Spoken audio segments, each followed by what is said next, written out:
Une parole dans mon cœur.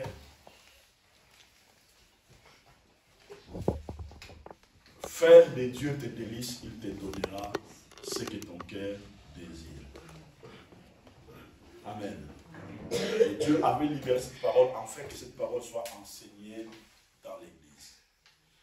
Vous devez savoir qu'à chaque fois que Dieu libère une parole pour vous amener à une autre dimension, il y a toujours des épreuves qui arrivent pour te tester si réellement tu peux faire de Dieu tes délices. Je répète encore, à chaque fois que Dieu veut t'amener à une autre dimension, à chaque fois que Dieu libère une parole dans ton cœur pour t'amener à une autre dimension, Dieu te mettra à l'épreuve pour voir si réellement tu es capable de pratiquer ou d'obéir à cette parole-là. Et lorsqu'on a la révélation de comprendre la parole que Dieu libère et que tu obéis à ça, Dieu va t'amener à une dimension plus élevée. Je pense que le dimanche passé, on avait déjà commencé l'enseignement. Je l'ai enseigné. Il est dans notre chaîne YouTube. Je ne sais pas si vous l'avez déjà suivi. Et aujourd'hui, je voudrais vous parler pourquoi faire de Dieu tes délices est si important. Pourquoi faire de Dieu tes délices est si important. Nous allons lire Job chapitre 22, 25 jusqu'au verset 27. Job chapitre 22, verset 25 jusqu'au verset 27. Je lis la parole du Seigneur. Et le Tout-Puissant sera ton or, ton argent, ta richesse. Alors tu feras du Tout-Puissant tes délices. Tu élèveras vers Dieu ta face et tu le prieras. Il t'exaucera et tu accompliras tes vœux. Ainsi dit la parole du Seigneur. Job 22, 25 à 27. Alléluia. Vous savez, au commencement, Dieu a créé l'homme et il avait placé l'homme dans le jardin de Dieu, dans le jardin d'Éden. Afin que l'homme puisse cultiver, travailler dans le contexte dont Dieu lui avait placé. Alléluia. Et Dieu avait créé l'homme afin que l'homme puisse faire de Dieu la source de ce plaisir. Alléluia. Parce que lorsqu'on fait de Dieu notre source de plaisir, nous bénéficions de la sécurité, de la bénédiction, du salut. Parce que lorsqu'on fait de Dieu notre plaisir, c'est comme si nous donnons beaucoup d'avantages, beaucoup d'importance à notre Dieu par rapport à notre propre avantage. Mais le diable ne voulait pas de cela. La Bible déclare que Satan est devenu tenter l'homme. L'objectif c'était quoi? C'était pour désorienter l'homme dans sa focalisation envers Dieu. Parce que Satan n'était pas content et que l'homme puisse faire de Dieu la source de ce plaisir. Et il vient avec la ruse pour dévier l'homme. Dans notre sens, le diable voulait que l'homme puisse se focaliser par rapport à ses propres avantages, non par rapport aux avantages de Dieu. Et le diable avait besoin que l'homme puisse se réjouir hors du contexte que Dieu lui avait placé. Et quand l'homme a péché, quand l'homme a tombé, l'homme avait tourné ses avantages envers ses propres plaisirs. Alléluia. Amen. Dieu n'était plus la priorité pour l'homme. L'homme ne mettait plus son cœur, son amour envers Dieu. Le désir de l'homme était tourné envers ses propres avantages. Mais écoutez, bien aimé, tu ne peux jamais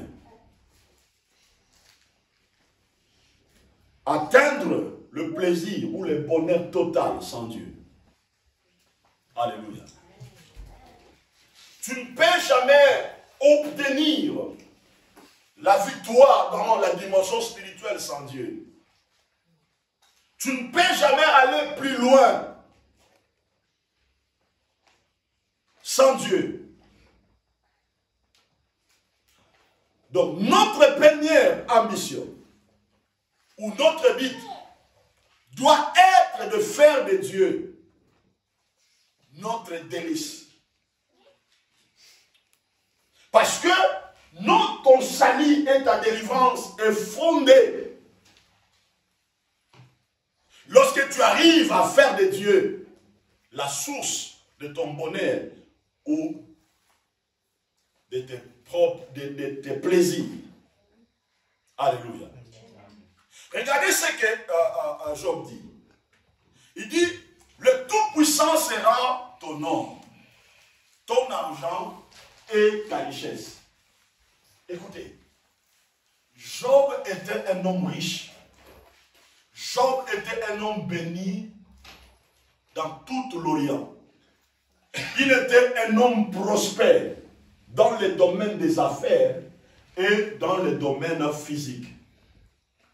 Job était un grand entrepreneur. Mais la Bible nous prouve clairement, Job a réussi avec Dieu. Job a été prospère avec Dieu. Le secret de Job, c'est quoi? On sait, pour qu'un entrepreneur puisse réussir, il doit avoir la vision, les objectifs. Il doit avoir de la volonté, de la détermination. Il y a beaucoup de choses qui permettent à un entrepreneur de réussir dans ses affaires. Tout cela est important. Mais Job avait compris. Malgré toutes les capacités que je peux avoir, malgré les projets que j'ai mis en place, malgré la vision que j'ai, il avait compris, je ne peux jamais réussir dans la vie si je ne fais pas de Dieu la source de mes délices ou la source de mes plaisirs. Alléluia.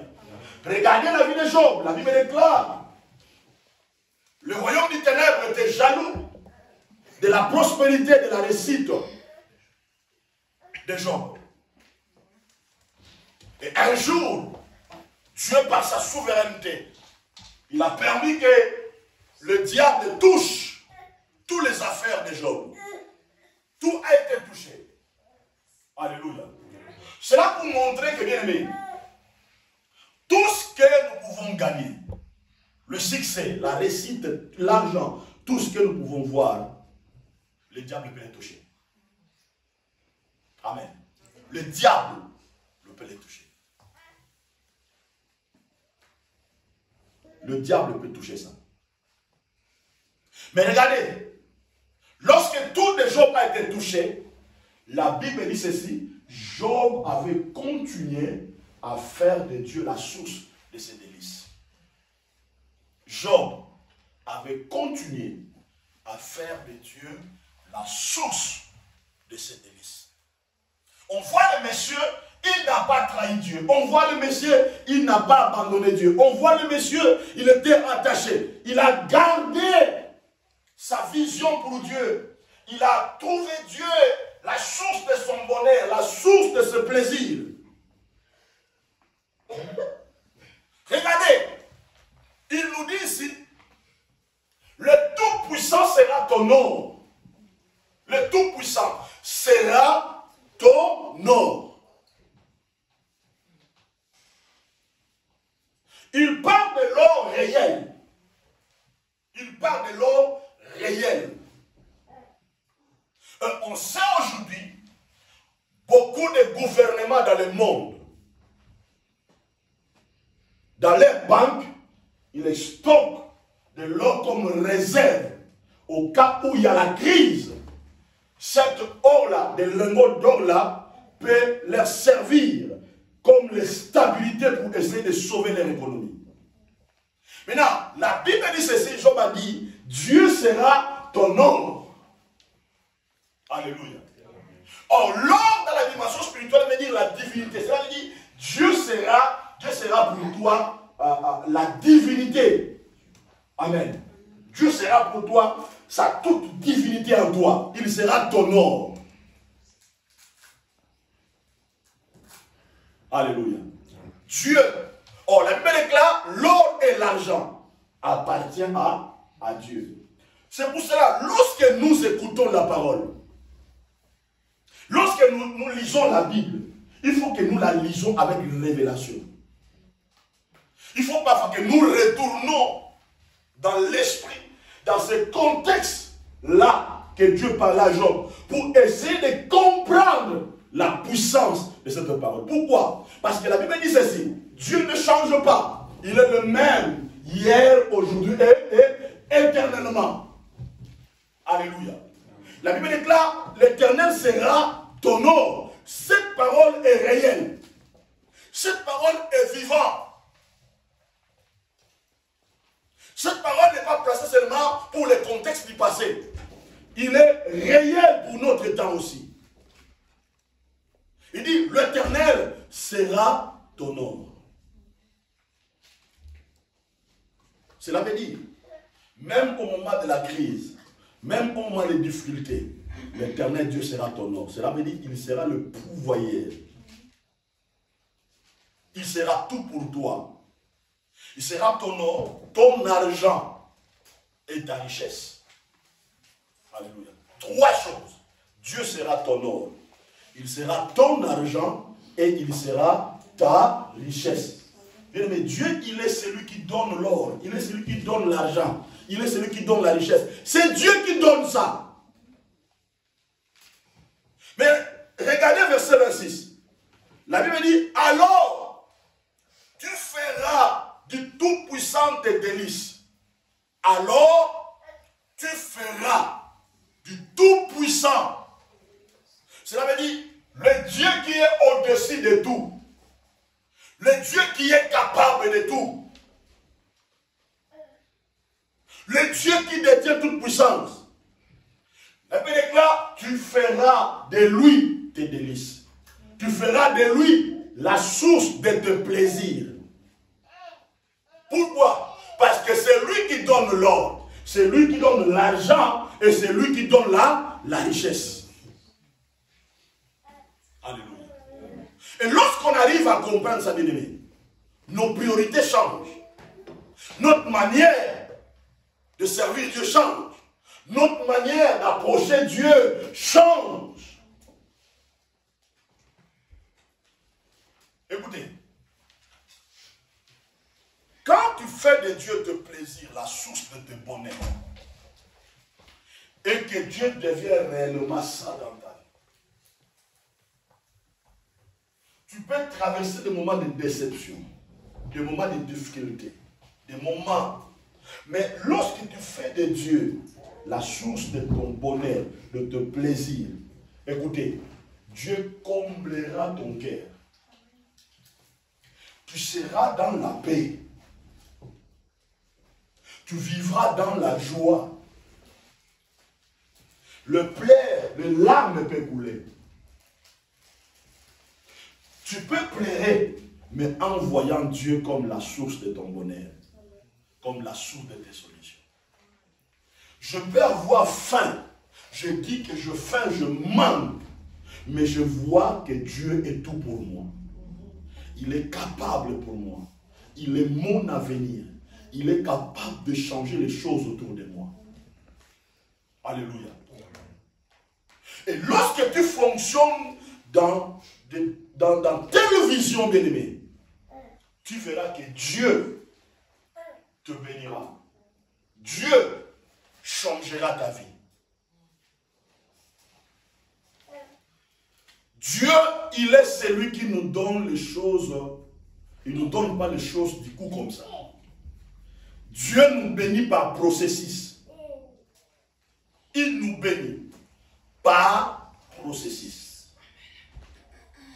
Dans ce processus-là, tu dois comprendre que non. Pendant que je voyage avec Dieu, pendant que je sers Dieu, je dois être fidèle avec Dieu. Je dois faire de Dieu la source de mes plaisirs. Pourquoi? Parce que cela va te sécuriser à ne pas abandonner, quelle que soit la situation. À ne pas lâcher, quelle que soit la situation. Parce que tu fais de Dieu la source de ton plaisir. Je dois vous donner juste un petit témoignage. Je viens d'arriver. J'arrive le 30, le 1er. Je perds mon propre grand frère. Mon propre grand frère. Même père, même mère. Mais j'avais des devoirs à accomplir. J'avais des devoirs pour Dieu à accomplir. Le dimanche, je viens, j'enseigne la parole. Je prie ma dîme. Il y avait des tableaux. Les calculs étaient là. Je prie ma dîme. J'enlève ma dîme. J'appelle un pasteur en Afrique. Je prends ma dîme. Je pars à Western Union. Je mets d'abord ma dîme. Je donne à Dieu. Mais j'étais devant le problème. Je suis devant les difficultés. Mais j'ai compris. D'abord, c'est Dieu qui est la source de mon bonheur, quelles que soient les épreuves ou la réalité qui est en face de moi.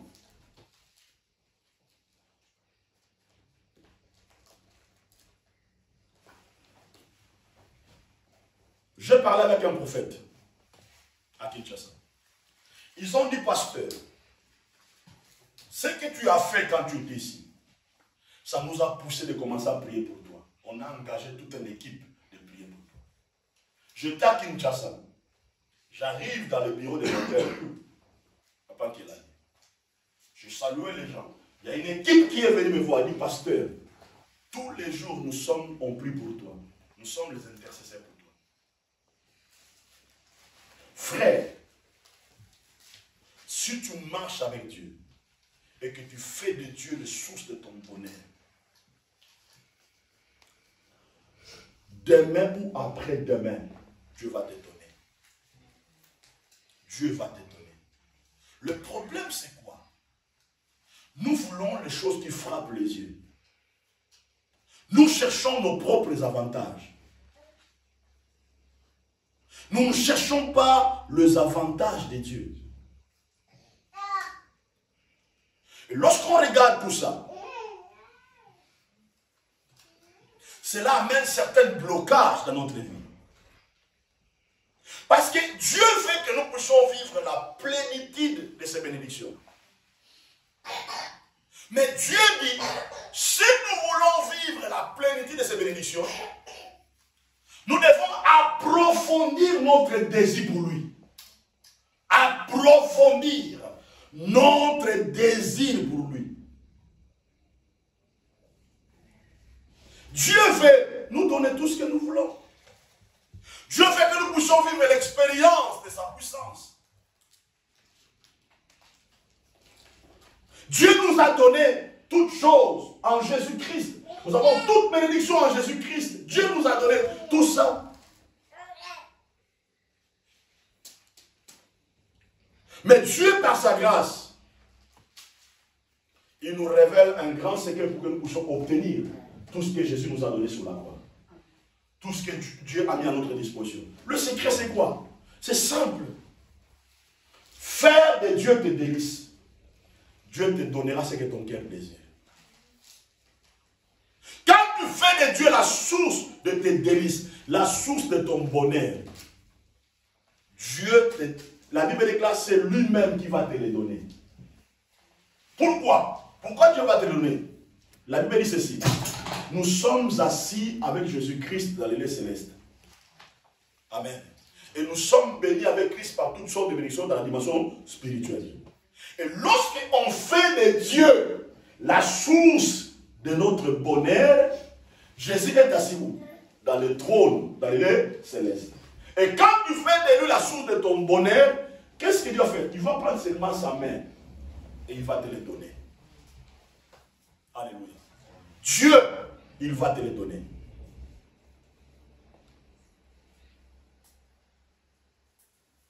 Écoutez, regarde ce que la Bible dit ici. Alors tu feras des trucs pour ça de délices. Tu élèveras vers Dieu ta face. Vous savez, lorsqu'on fait de Dieu la source de ton délice ou de tes plaisirs, ton regard d'abord sera fixé vers Dieu. Non vers le monde. Non vers le plaisir du monde. Non vers les choses de ce monde. Cet amour-là, ce plaisir-là te poussera à commencer toujours à regarder Dieu. À élever ta face envers le Seigneur.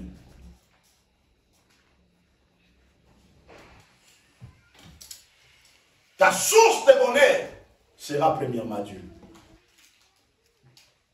Alléluia. C'est la dimension par laquelle Dieu nous appelle à opérer. Nous ratons beaucoup de choses. Nous perdons beaucoup de choses à cause que nous éloignons plus beaucoup nos cœurs à s'attacher au plaisir des choses de Dieu. Regardez. Tu prieras, il t'exaucera. Et tu accompliras tes vies. Tu prieras et il t'exaucera. La prière vient, dans ce contexte ici, la prière vient après. Vous comprenez? Cela veut dire, je peux prier, mais si je ne fais pas de Dieu la source de mes délices, mes prières n'ont pas de l'importance auprès de Dieu. Vous me comprenez? Si je ne fais pas de Dieu la source de mon bonheur, je peux lever la voix, je peux prier, ma prière ne sera jamais exaucée. Mais lorsqu'on arrive à faire de Dieu la source de ton plaisir, d'abord, on aime quelque chose dont ton cœur est attaché, n'est-ce pas? Lorsque ton cœur est attaché à un plaisir, lorsque tu interagis même avec la chose, bien aimé, il y aura de la joie, de la souplesse, de la flexibilité dans ton cœur. Il n'y aura pas du poids ou de charge sur toi. Parce que tu fais quelque chose. Parce que tu t'attaches à quelque chose dont tu aimes beaucoup. Et c'est comme ça aussi dans la dimension de la prière. Lorsqu'on aime Dieu, on priera Dieu de tout notre cœur. Alléluia. On priera Dieu de tout notre cœur. L'exaucement de nos prières est attaché à la capacité de faire de Dieu la source de tes plaisirs. Amen. De faire de Dieu d'abord la source de tes plaisirs. Regardez, j'aimerais vous dire une chose. La création de l'être humain commence par le cœur. Amen. La création de l'être humain commence par le cœur. D'abord, lorsque la semence est posée dans la matrice d'une femme, la première chose qui commence d'abord, c'est quoi? C'est le cœur. Alléluia. Suis-moi très bien ici. Lorsque le cœur est formé, on ne voit pas les yeux, on ne voit pas le pied, on ne voit pas le bras, on ne voit pas la bouche, on ne voit rien du tout. C'est seulement le cœur qui bat. Amen. Mais dans le cœur là qui bat, il y a les yeux, il y a la bouche, il y a le nez, il y a la tête, il y a le bras, il y a les intestins, il y a tout. Il y a le pied, tout est là, dans le cœur là qui bat. Mais si vous allez dans l'échographie, quand on regarde, on voit seulement, on ne voit pas le bras, on ne voit pas la bouche, mais on voit le cœur qui fait quoi? Qui bat. Mais dans le cœur là qui bat, il y a tout. Vous comprenez? Maintenant, Dieu est comme le cœur qui bat. Lorsque tu fais de Dieu la source de ton bonheur, et que Dieu devient le cœur qui bat à l'intérieur de toi, sache-le bien, toute bénédiction dont tu cherches, ça se trouve en Dieu. Parce que Dieu devient un cœur qui bat à l'intérieur de toi. Donc tout ce dont tu cherches est à l'intérieur de toi, et à l'intérieur de Dieu. Pourquoi? Parce que tu fais de lui la source. Mais non. Quand tu regardes le cœur qui bat, tu peux la négliger, n'est-ce pas? Tu peux la négliger. Il y a eu des femmes qui ont avorté parce qu'ils n'ont pas donné l'importance à un cœur là qui bat. Amen. Il dit que ça, ce n'est pas l'enfant. Vous comprenez? Je ne veux pas de ça. Il minimise, il dit, ça, ce n'est qu'un cœur qui bat. La femme, elle peut négliger ça. Mais les autres femmes, il dit non, ça c'est l'enfant. Alléluia. Il dit ça c'est l'enfant. Ça c'est l'enfant que je veux. Ça c'est l'enfant que je veux. Mais une femme ignorante qui manque la révélation, elle peut rejeter ça. Elle peut avorter ça. Mais une femme qui a la révélation, elle comprend que ça, c'est l'enfant. Amen. Mais quand il regarde la photo, il voit qu'il y a un cœur. Beaucoup de gens ont négligé Dieu parce qu'ils voient que les choses ne changent pas. Ils voient que les choses sont petites. Ils négligent Dieu. Amen. Ils négligent Dieu. Écoutez, la Bible dit ceci. Si vous serez fidèles à des petites choses, Dieu vous confiera des grandes choses. Dieu commence toujours dans les petites choses. Mais dans les petites choses-là, il y a la grandeur de Dieu. Vous comprenez? Il y a la grandeur de Dieu. J'ai suivi le témoignage de pasteur Tiljex. Il dit ceci. Lorsqu'il a commencé le ministère, 10 ans, son église était petite. 10 ans, son église était petite. Pendant 9e année, le diable attaquait son cœur. Il sentait qu'il voulait abandonner, mais il y a quelque chose, une passion qui poussait dans son cœur de continuer. 10e année, Dieu a commencé à ouvrir son ministère. Maintenant, il dit, si j'avais abandonné dans le 9e année, je n'allais pas vivre ce que Dieu avait réservé pour moi. Il a dit, mon désir, mon avantage pour Dieu, c'est de changer les choses dans ma vie. Alléluia. Dieu qui fait passer par certaines choses pour voir assurément du fait de lui les délices de ton cœur, afin qu'il puisse te donner des grandes choses qu'il a réservées pour toi. Faire de Dieu tes délices, ça te permet de persévérer dans le bien, de persévérer dans la fidélité de Dieu, dans l'amour de Dieu. Alléluia. Tout ce dont tu as besoin, ça se trouve à Dieu. Mais le problème, tu dois avoir la révélation. La révélation de comprendre qui est réellement Dieu pour toi. Sa grandeur pour toi. C'est ça la chose qui est le plus important.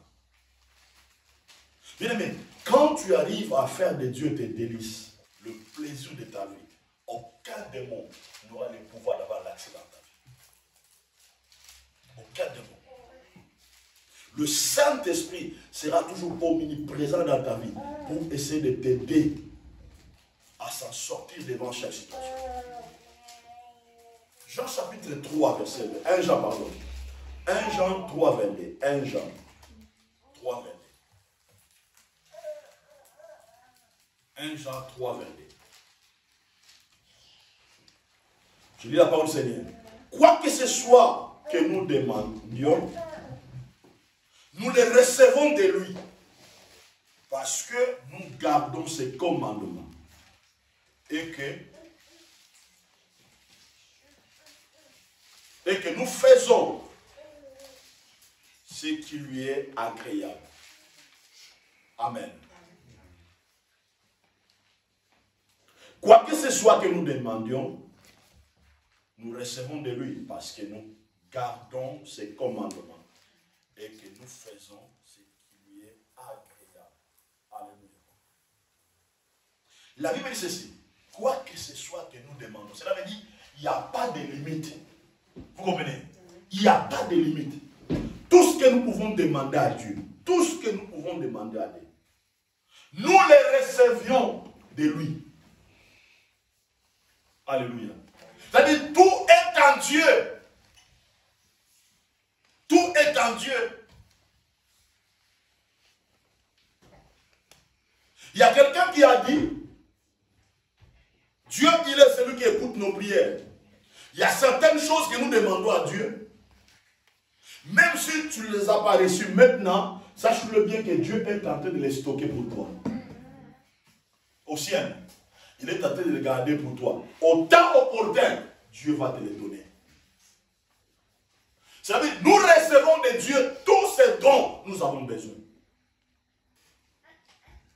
Regardez. Parce que nous gardons ce commandement. Nous gardons ce commandement. Nous gardons ce commandement. Amen. Nous gardons ce commandement. On garde le commandement de Dieu où? C'est dans nos cœurs. Amen. On garde le commandement où? C'est dans nos cœurs. C'est là où nous gardons le commandement. Tu stockes ça, tu gardes ça. Tu veilles sur ça. Tu protèges ça. Parce que les commandements donc que tu demandes, et tu gardes à l'intérieur de toi, c'est ça qui te permet d'avoir l'accès aux bénédictions de Dieu. Parce que garder les commandements de Dieu, c'est garder le bonheur de Dieu en toi. Garder le plaisir de Dieu en toi. Faire de Dieu la source de tes délices. Parce qu'on garde quelque chose qui est précieux, n'est-ce pas? On garde quelque chose qui est précieux. C'est comme lorsque tu as quelque chose, tu as l'or chez toi à la maison, je ne pense pas que tu le garderas de la même chose que tu gardes tes habits. Non, jamais du tout. Tu le garderas quelque part. Quelque part. Dans un endroit sûr que personne ne peut toucher. Et Dieu est plus que l'or. La parole de Dieu est plus que l'or. Le commandement de Dieu, le principe de Dieu est plus que l'or. Tu dois le garder où? Tu dois le garder dans ton cœur. Alléluia. Parce que ton cœur n'est pas des lieux de poubelles. Ton cœur n'est pas un lieu où tu peux garder tes déceptions. Tu peux garder des choses que tu as connues dans la vie ou certaines choses négatives. Non. Le cœur c'est un endroit dont nous gardons les commandements de Dieu. Nous gardons le commandement de Dieu dans nos cœurs et tout ça. C'est là où nous gardons le commandement. C'est là que dit, si j'ai des enfants, j'ai une femme, j'ai un mari, je vais les garder dans le commandement de Dieu. Vous comprenez? Parce que au fond de mon cœur, Dieu est plus grand que toute chose que j'ai dans mon cœur. Vous comprenez?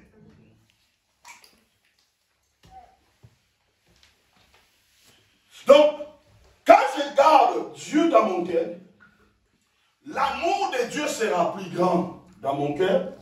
Et cet amour-là libérera les énergies qui me poussera à aimer mon épouse, mon mari, mes enfants, l'œuvre de Dieu, tout ça.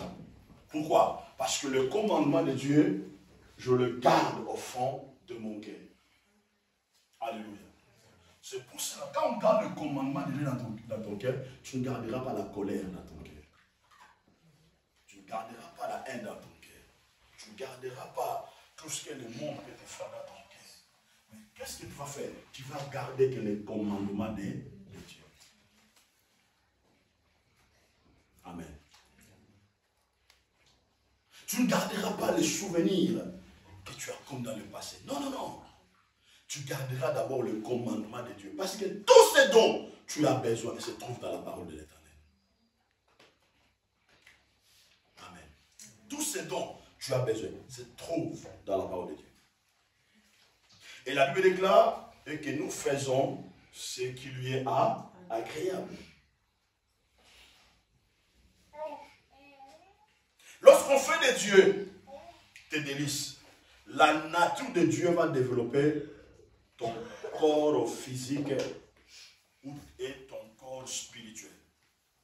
Lorsqu'on fait de Dieu nos délices ou tes délices, la nature de Dieu va envelopper ton corps physique et il va influencer ta vie à avoir l'amour pour Dieu sur la parole de Dieu.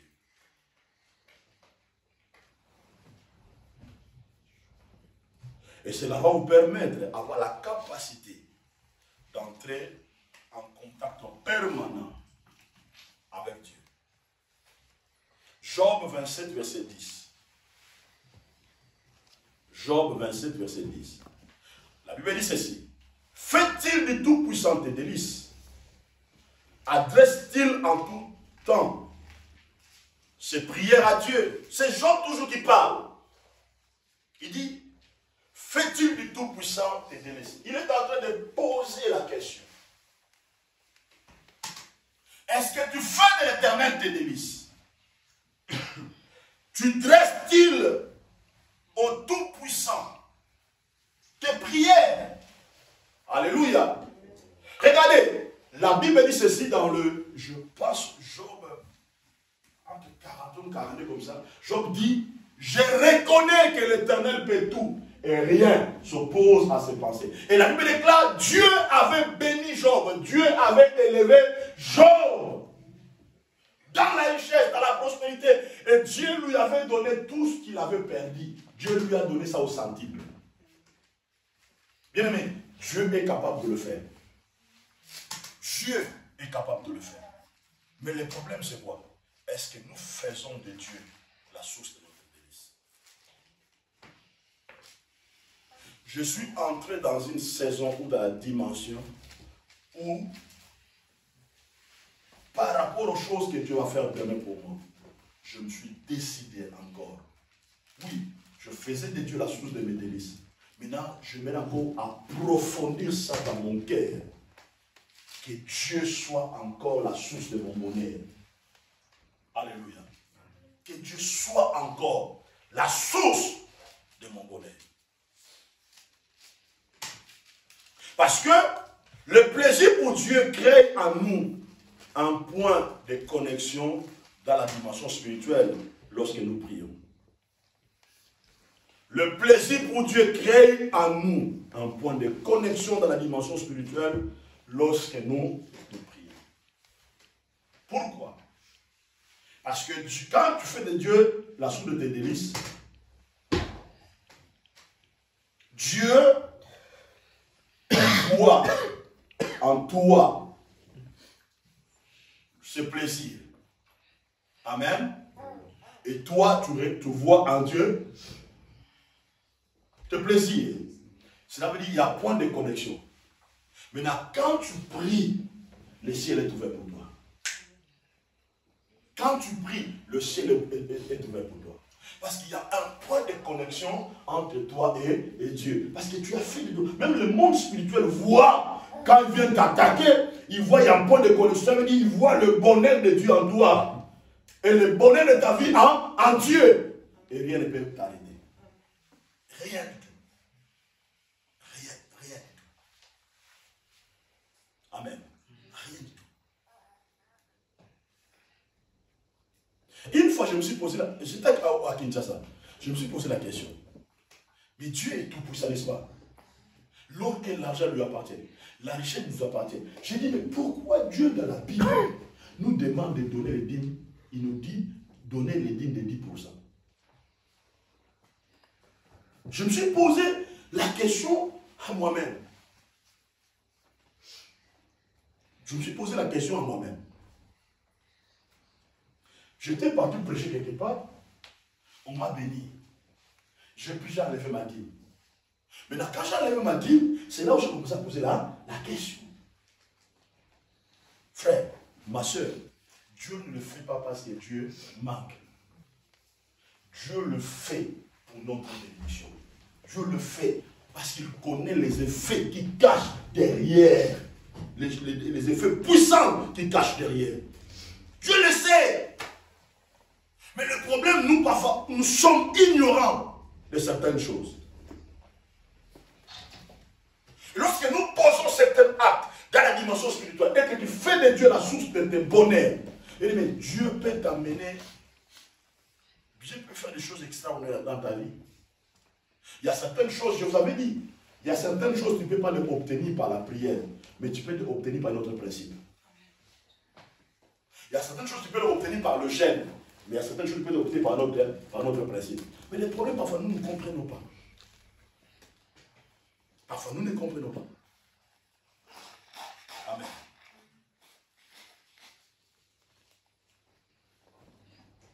Écoutez, vous savez, lorsque la grossesse d'une femme ne se développe pas, hein, j'ai enceinte de 1 mois, 2 mois. Maintenant, lorsque à 9 jusqu'à 8 mois, 7 mois, et que la grossesse ne se développe pas, il y a un problème, n'est-ce pas? Il y a un problème. Les médecins vont se décider de faire quoi? D'enlever la grossesse parce que l'enfant ne se développe pas. On enlève. Les médecins vont prendre la décision d'enlever cette grossesse. Pourquoi? Parce que la grossesse manque l'énergie, la puissance capable de développer un enfant. Quand Dieu met quelque chose à l'intérieur de toi et que tu manques la capacité de développer ces choses-là, Dieu va l'ajouter. Parce que vous devez savoir, Dieu a mis à l'intérieur de nous une sémence, comme une grossesse que Dieu a mis à l'intérieur de nous. Et cette grossesse-là, il faut que ça se développe. Maintenant, si cela ne se développe pas, ça reste comme ça, Dieu va l'enlever. Dieu va l'enlever. Voilà pourquoi il est important que nous croissions dans la dimension spirituelle. Nous croissons dans l'amour de Dieu, dans la prière, dans le jeûne, dans la présence de Dieu, tout ça. Et lorsque nous croissons, bien aimés, nous amenons notre bénédiction à la naissance. Parce que lorsque l'enfant arrive dans la maturité, à ce moment-là que l'enfant sort du ventre de la maman. Et lorsque nous aussi nous développons dans la dimension spirituelle, et que nous grandissons, et que nous aimons Dieu, nous avons la passion, l'amour pour Dieu, nous amenons notre bénédiction à la naissance. Et c'est ça ce que beaucoup de gens oublient.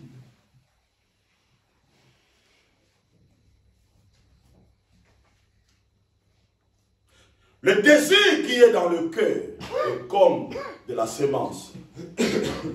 Et Dieu est comme la terre.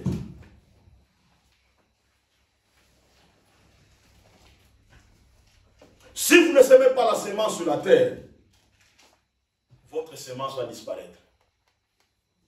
Écoutez la loi. Le désir qui est dans votre cœur est comme la sémence. Et Dieu est comme la terre. Maintenant, écoutez, tu peux avoir de la sémence. La terre est là. Si tu refuses de semer sur la terre, la sémence va faire quoi? Va pousser? Non, ne poussera pas. Parce que c'est la terre qui reçoit l'eau. C'est la terre qui contient l'énergie. C'est la terre qui contient la puissance. Et Dieu est comme la terre. Amen.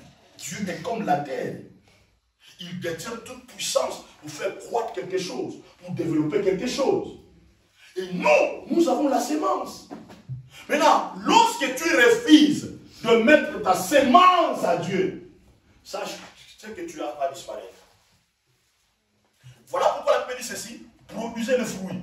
Mais tu produiras le fruit où? Tu produiras le fruit en Dieu.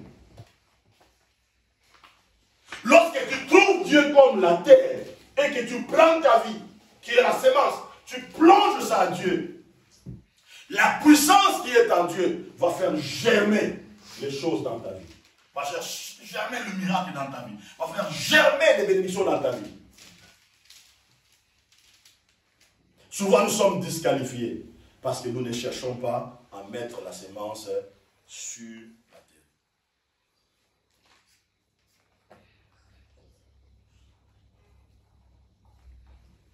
Faire de Dieu tes délices, c'est donner à Dieu la valeur qu'il mérite. Je répète, faire de Dieu tes délices, c'est lui donner la valeur dont il mérite. L'ennemi a volé dans le cœur de beaucoup de gens le plaisir de mettre Dieu en première position. Le diable a réussi. Suis-moi très bien ici. Le diable a réussi de voler dans le cœur de plusieurs personnes le plaisir de faire de Dieu leur plus. Le diable a réussi de faire ça. C'est ça ce que le diable cherche. Quand le diable te vole ça, c'est fini pour toi. Tu vas commencer à servir Dieu par formalité. Tu feras les choses, on va commencer à te forcer. Vous comprenez? On va commencer à te forcer. On te demande quelque chose. Ah, tu donnes des raisons, tu fais comme ça. Mais parce qu'il n'y a plus le plaisir. Parce que le diable a réussi de te voler le plaisir. Et aujourd'hui, le diable a volé dans le cœur de plusieurs personnes le plaisir de servir Dieu, le plaisir de faire de Dieu leur délice. Je vous donne 2 versets bibliques après on finit. Je ne commenterai pas beaucoup sur ça. Puis Psaume 143, verset 8, Romains 7, verset 22. 2 versets, je fais seulement le paragraphe, après on termine. 143, verset 8. J'ai lu la parole du Seigneur. Fais de moi dès le matin attendre ta bonté, car je me confie à toi. Fais-moi connaître le chemin où je dois marcher, car je lève à toi mon âme. Écoutez, celui qui parle ici, puis Psaume 143, verset 8. Celui qui parle ici, ce n'est pas n'importe qui.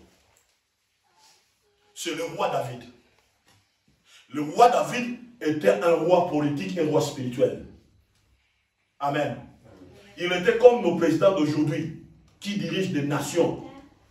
Maintenant, le roi David a dirigé la nation Israël en faisant de Dieu la source de son bonheur. D'ailleurs, quand on lit la Bible, dans le livre de, je médite le livre des rois, je vais le finir, il me reste que 3 versets pour finir ça. On dit, David a marché entièrement dans le loi de l'Éternel.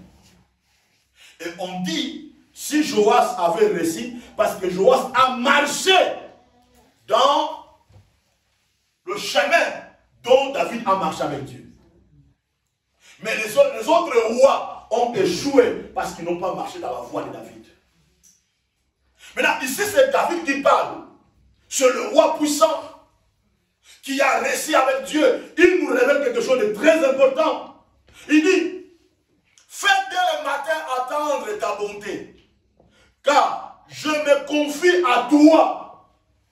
Je me confie à toi, Dieu. Je ne me confie pas au service des renseignements, je ne me confie pas à l'économie, je ne me confie pas aux structures mises en place, mais je me confie d'abord en toi. C'est pour cela que le monsieur était capable de dire que tout ce qui respire, tout ce qui est à moi loue le Seigneur. Tout ce qui est à moi doit louer les seigneurs. Je me confie à toi. Fais-moi connaître les chemins où je dois marcher. Frère, ma soeur, écoutez, quand David dit ici, il avait déjà tué Goliath et lion. Quand David ici, il avait tué Goliath, il a tué l'ours et il a tué lion. Et il arrive